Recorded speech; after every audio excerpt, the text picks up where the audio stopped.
Huate Sitole Oyomito Fred Okengo Matiang'i. Tariboigo. Na sisi tunampatia William Ruto ilani. Wewe President William Ruto na waziri wako Duale, nyinyi mmeanza kutunyanyasa.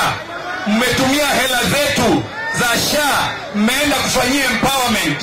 Mnatudanganya eti mnabadilisha mambo ya health na mnaendelea kunyanyasa wa Kenya.